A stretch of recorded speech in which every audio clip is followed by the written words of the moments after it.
Making the headlines tonight. The Queen Mother of Cambodia thanks the royal government for the initiative to transform Luang Mai Hospital into a cancer hospital. Prime Minister Hunsai confirms that from 2024 to 2026, Cambodia will use COVID-19 vaccines that have been packaged locally. The death toll caused by Hurricane Agatha in Mexico rises to 11, with another 33 missing and thousands of people affected, with heavy rains likely to continue. Actor Johnny Depp wins defamation suit against ex-wife Amber Heard, capping a 6-week trial featuring graphic testimony about the star's soured relationship. This is the Daily Roundup on EAC News Channel. A very good evening to you. I'm Darshana Gauchan. Her Majesty the Queen Norodom Moniniat Sihanouk, Queen Mother of Cambodia and the Honorary President of the Cambodian Red Cross, has thanked the royal government for the initiative to transform Luang Mai Hospital into a cancer hospital. Her Majesty expressed her thanks when the President of the Cambodian Red Cross, First Lady Bunrani Hun Sen, and her delegation paid their respects at the Royal Palace on Wednesday on 1st June. EAC News reporter Dekanin has the story. Queen Mother Norodom Moniniat Sihanouk praised the success of the royal government of Cambodia in controlling COVID-19 and also expressed her support and thanks for the initiative to transform Luang Mai Hospital into a cancer hospital, which she said has helped to address the immediate health needs of people across the country. The idea of transforming Luang Mai Hospital into a cancer hospital was first raised by the Prime Minister's daughter-in-law, Pichan Moni, and then supported by the Prime Minister. While speaking at a meeting with the Somdak Ekjo Voluntary Youth Doctor Association on the 17th of May, Prime Minister Hunsai instructed the Minister of Health to prepare the hospital to become a cancer specialist hospital after it was no longer treating any more COVID-19 patients. The Prime Minister said, now there are no more COVID-19 patients, so this hospital should be turned into a cancer hospital. Because we do not send COVID-19 patients there anymore. Because along with COVID-19, we have to consider other diseases as well, so transform Luang Mai Hospital toward treating cancer. In the wake of the COVID-19 outbreak in March 2021, Prime Minister Hunsai ordered the government to buy Nakotep Women's Hospital, located in Songkat Preso, Khan Nang Kao, Phnom Penh, for the purpose of treating COVID-19 patients. This hospital will soon be used for cancer treatment. Luang Mai, which means Queen Mother, was named in honor of Queen Mother Norodom Moniniat Sihanouk. Dekanin, EAC News. The National Committee for Organizing National and International Festivals has instructed all ministries and institutions throughout the country to be ready to celebrate and organize the royal birthday of Her Majesty Queen Norodom Moniniat Sihanouk, the Queen Mother of Cambodia, as she turns 87 years old. EAC News reporter Anthony Ellis has more details. In the introductory plan, dated 20th of May, the Chairman of National Committee for Organisation National and International Festivals, Deputy Prime Minister Kong Sam Ol, instructed the Ministry of the Royal Palace to organise a birthday party for the Queen Mother in accordance with the royal tradition and according to wishes of Her Majesty. The Minister also ordered all ministries, institutions, capital provincial administrations, including pagodas, to decorate their establishments with the royal portrait, provide greetings and blessings, and raise the national flag, religious flag, royal flag, and a banner of congratulations. The Minister of Information and the Ministry of Culture will broadcast national and private radio and television programs about Her Majesty the Queen's activities and achievements, and will also produce traditional concert broadcasts on national and private radio as part of the celebrations. The NCONIF and the Capital Provincials administrations will also organise a program to visit the sick being treated in hospitals and the vulnerable elderly, implementing health measures to prevent the spread of COVID-19, and will contact all ministries and institutions for support and monetary donations. The Deputy Prime Minister said that all these arrangements will to express the gratitude to the Queen Mother for sacrificing her energy and intelligence in the royal activities conducted for the motherland and all the Cambodian people. This year's royal birthday ceremony of Her Majesty the Queen Mother of Cambodia will take place on Saturday the 18th of June 2022. The celebrations will also feature fireworks on Saturday night. Anthony Ellis, EAC News. Prime Minister Hun Sen has continued to urge people to get vaccinated to protect themselves from COVID-19, even though Cambodia has not recorded any cases for over 20 days. He further confirmed to the people that from 2024 onwards, Cambodia will use COVID-19 vaccines that have been packaged locally. EAC News reporter Dekanin has more details. In a special audio message released on the evening of 1st of June 2022, Prime Minister Hunsai said that in 2024, the Cambodian pharmaceutical industry will cooperate with Chinese vaccine manufacturer Sinovac in supplying the royal government nearly 35 million doses of COVID-19 vaccines per year. He said the plan is to supply these vaccines for 3 years until 2026, amounting to more than 104 million doses.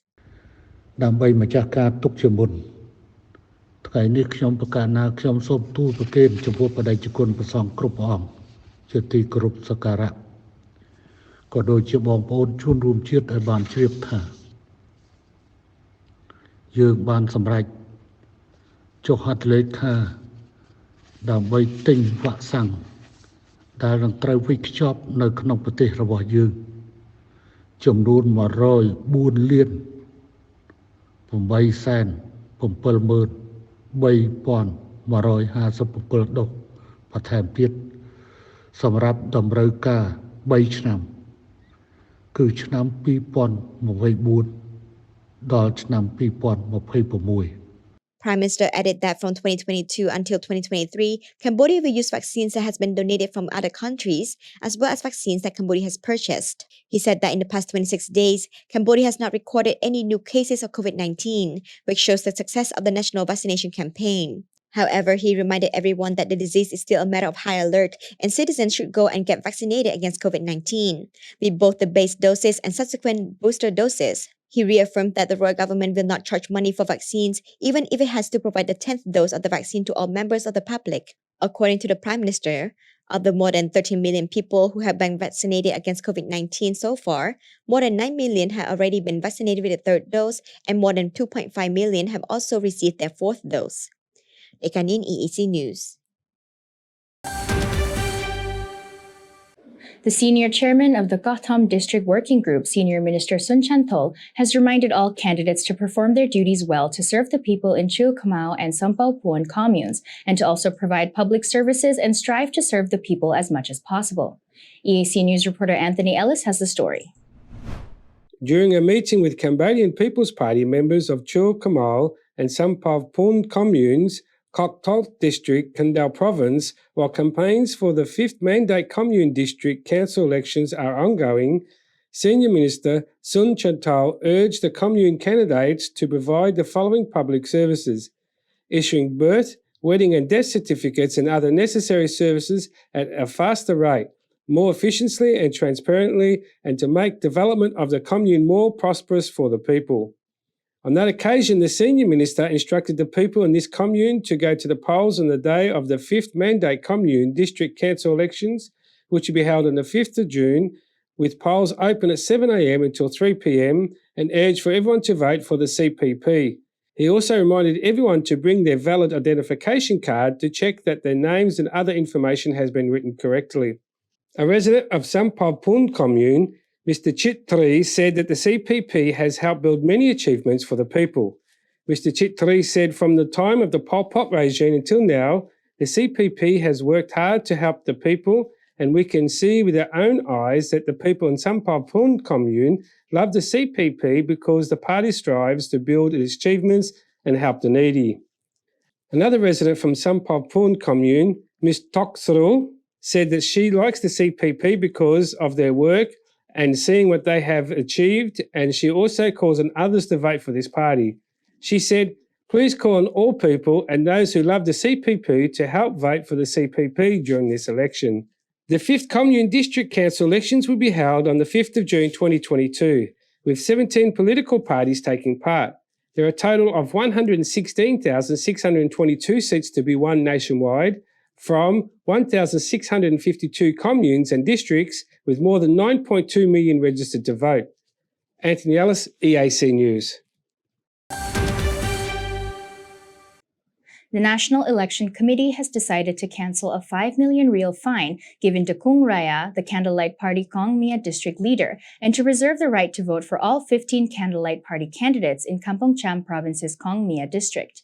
The decision comes after the National Election Committee held a hearing on a complaint filed against Kung Raya in Kampong Cham last weekend. After more than an hour of hearings and discussions, NEC Chairman Prat Chan and the trial chamber, including all 7 members of the NEC, decided that based on what Kung Raya's lawyer has said, giving $100 per person to party members was not seen as a bribe, but as serving the party's campaign during the election period. The NEC chairman announced the decision to cancel the 5 million real fine that the Provincial Election Committee gave to Kung Raya, as well as the official decision to keep the names and voting rights of all 15 candidates representing the Candlelight Party. CPP lawyer Kia Eve expressed regret but said he would respect the NEC's decision. Kung Raya's lawyer, Kait Ki, said the NEC's decision was fair. During the court hearing on the afternoon of Thursday, 2nd June, Kung Raya's lawyer said that giving money to the 11 Kang Mia District Commune Chief candidates worth $1,100 in total only contributes to each candidate's campaign, and in addition to providing funds, they also distribute hats and shirts to support members, not to buy voters' hearts. The Communicable Disease Control Department at the Ministry of Health has confirmed that no monkeypox disease has been found in Cambodia so far. 6 suspects were recently found, but all tested with negative results. The department still, however, urges citizens to be vigilant and to monitor all suspected cases of the disease. EAC News reporter Anthony Ellis has more. The director of the CDC, Dr. Lynn Savant, has told EAC News that although no cases of monkeypox has been reported in Cambodia, the government has ordered all border authorities to monitor all suspect cases coming into the country. Moreover, he urges locals to raise awareness of the disease that is already spread in other countries, even those which have never recorded monkeypox in the past. ដោយសារវាមានការឆ្លងសហគមន៍អញ្ចឹងហើយយើងត្រូវតែប្រុងប្រយ័ត្នខ្ពស់ហើយបាទព្រោះកន្លងមកនេះជំងឺនេះវាឆ្លងតែពីអាហ្វ្រិកមកហើយយើងនាំចេញទៅប្រទេសដទៃហើយយើងរកឃើញទៅក៏វាស្ងាត់ទៅបាទតែក្នុងករណីថ្មីនេះជំនាញការអង្គការសុខភាពពិភពលោកយើងប្រាប់ថាបច្ចុប្បន្ននេះវាឆ្លងសហគមន៍អញ្ចឹងមកយើងប្រុងប្រយ័ត្នព្រោះអានោះវាឆ្លងតាមទឹកមាត់តាមក្អកកណ្ដាស់ដែលមានចិត្តដិតនេះបាទនៅចិត្តដិតមួយគ្នាហើយឬមួយយុទ្ធប៉ះនឹងទឹករណីដែលចេញពីពង3ហ្នឹងបាទដែលអាចឆ្លងបានបាទតែវាមិនខុសវាខុសកូវីដងាយឆ្លងខ្លាំងជាងគ្រាន់តែក្អកនេះយើងអត់ចាប់អត់ស្គាល់អីងាយឆ្លងបាទតែនេះវិញយើងដល់ថាលោកគេហៅថាប៉ះពាល់ចិត្តដិត Symptoms of monkeypox include rash or blisters on the hands, palms, feet, face, and one more or symptoms such as fever over 38.5 degrees Celsius, muscle ache, swollen lymph nodes, headaches, and back pain. Anthony Ellis, EAC News.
If it's happening and you need to know about it, you'll get it all right here.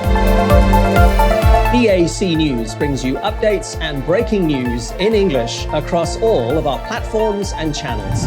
The EAC News app, YouTube, Facebook, Telegram, Twitter, and our website www.eacnews.asia. Join me and the rest of the EAC News team every day on your favorite channels.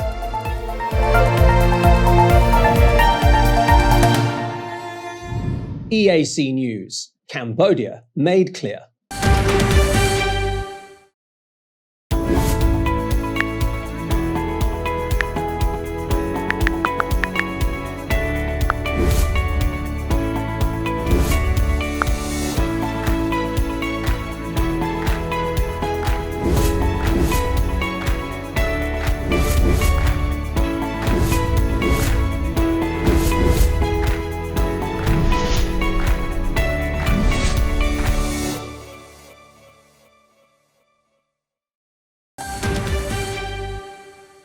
Actor Johnny Depp won more than $10 million in damages on Wednesday, 1st June, achieving a near-total victory in a defamation suit against ex-wife Amber Heard to cap a 6-week trial featuring graphic testimony about the star's soured relationship.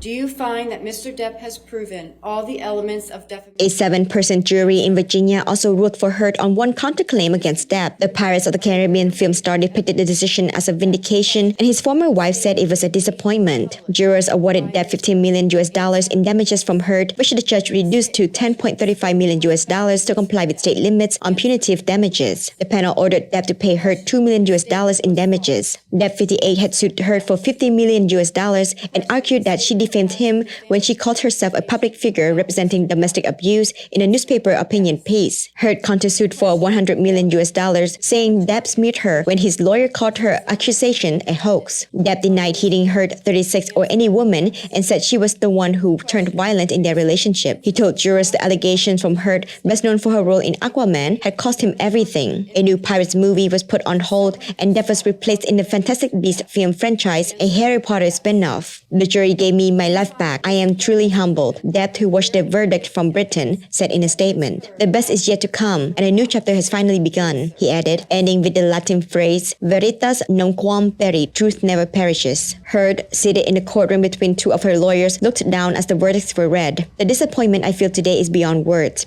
she said in a statement. I'm heartbroken that the mountain of evidence still was not enough to stand up to the disproportionate power, influence, and sway of my ex-husband. I'm even more disappointed with what this verdict means for other women, she added. It is a setback that faced a different outcome in Britain less than 2 years ago when he sued the Sun tabloid for calling him a wife-beater. A London High Court judge ruled that he had repeatedly assaulted Heard. The two met in 2011 while filming The Rum Diary and wed in February 2015. Their divorce was finalized about 2 years later. At the center of the legal case was a December 2018 opinion piece by Heard in the Washington Post. The article did not mention Depp by name, but his lawyer told juries it was clear that Heard was referring to him. The jury agreed with all of Depp's defamation claims, which cited a passage in the article and headline that read, I spoke up against sexual violence and faced our culture's wrath. They concluded she was defamed when an attorney for Depp told a media outlet that Heard staged property damage to show to police after an alleged fight. Amber and her friends spilled a little wine and roughed the place up, got their story straight under the direction of a lawyer and publicist, the statement said in part. During 6 weeks of testimony,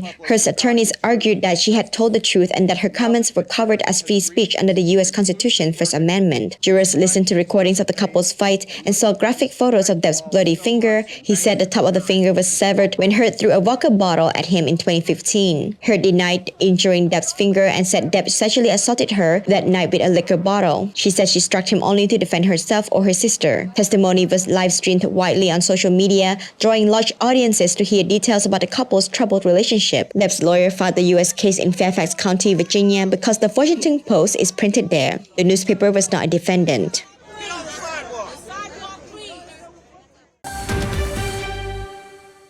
The death toll caused by Hurricane Agatha in Mexico has risen to 11, with another 33 missing and thousands of people affected with heavy rains likely to continue, according to authorities on Wednesday, 1st June.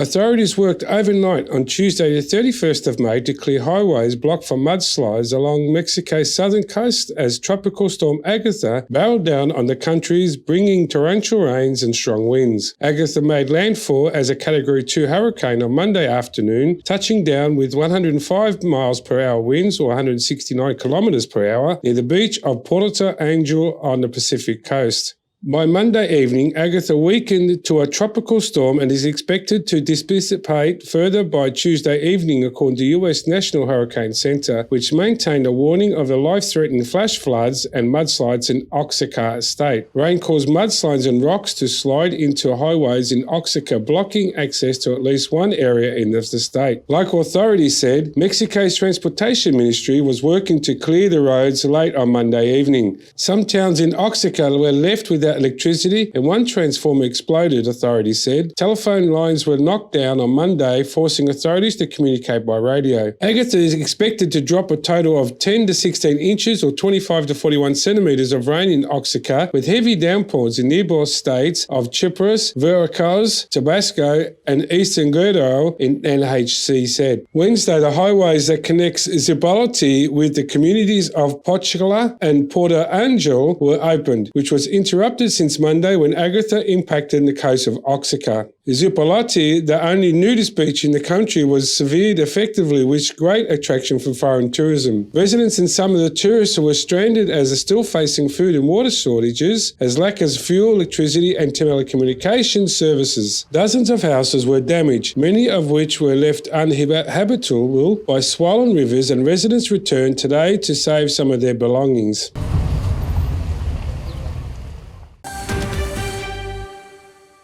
Relations between China and the United States cannot be allowed to deteriorate anymore, said Chinese State Councilor and Foreign Minister Wang Yi at the Dr. Kissinger and China-US Relations Forum on Tuesday.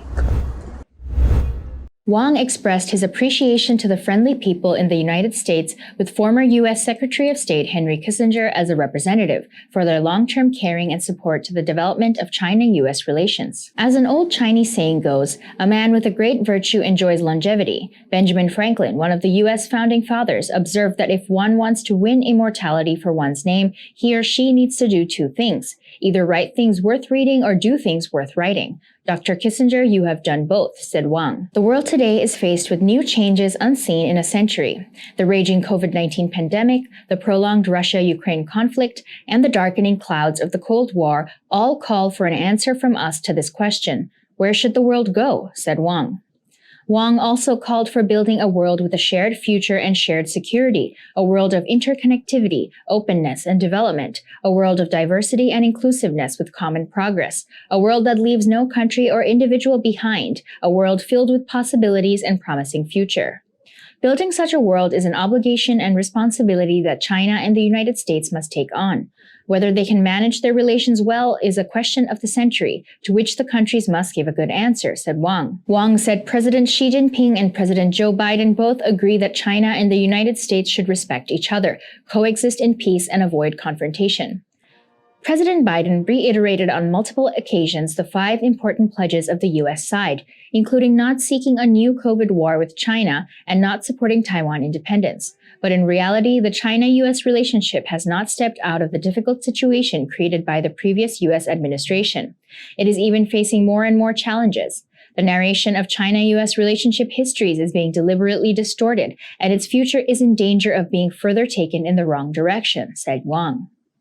The relationship cannot be allowed to deteriorate anymore. We must make the right choice. It is imperative to build the right strategic perception and to abandon the Cold War mentality. The current atmosphere surrounding China-U.S. relations is quite abnormal. The U.S. side's extreme anxiety is totally unnecessary, said Wang. Wang stressed that China's overwhelming task is to focus on its own development and meet the people's aspirations for a better life. If the U.S. insists on taking China as a threat or even an enemy, it will be a self-fulfilling prophecy, bringing disasters to the two countries and the entire humanity. It is imperative to consolidate the political foundation and properly manage differences, said Wang.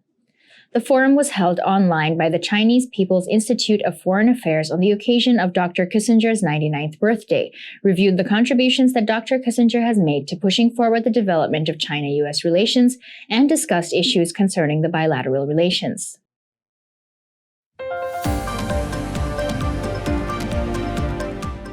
And now for a look at how the weather will be playing out tomorrow.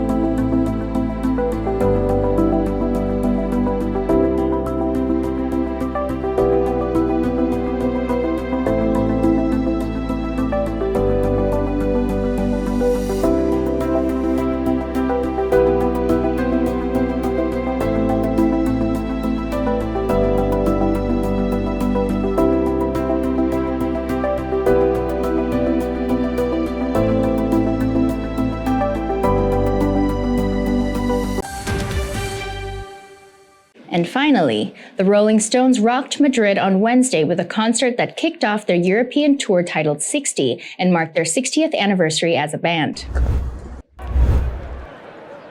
Some 53,000 fans at the Wanda Metropolitano Stadium roared with excitement as they welcomed to the stage the original band members, Mick Jagger, 78, guitarist Keith Richards, 78, and Ronnie Wood, who turned 75 on Wednesday. They have been joined by drummer Steve Jordan for the tour after rock and roll legend Charlie Watts, who joined the band in 1963, died last year at age 80. Right before the first song, videos of Watts were displayed on big screens on the stage, and the band gave an emotional tribute to their late friend. After 17 songs, the Rolling Stones left the stage just to return in response to a big round of applause from the Madrid crowd. The band played Gimme Shelter as the Ukrainian flag and footage of destroyed Ukrainian cities were displayed on the monitors as a statement against war. The band closed the concert with I Can't Get No Satisfaction. After a 2-hour show, 80 fans clad in Rolling Stones t-shirts and draped in flags with their trademark lips and tongue logo left the venue chanting satisfaction. Their faithful fans celebrated that the band want to keep performing as long as they possibly can. We said that in 2012 on their 50th. On their 50th in 2012, we said this might be the last time we've seen them. We've seen them around Europe many times since then, and in England.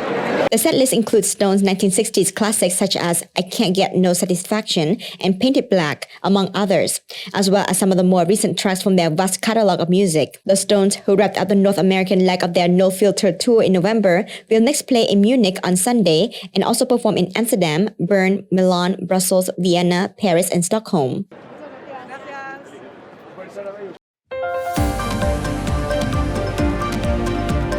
Thank you for watching the Daily Roundup on EAC News Channel.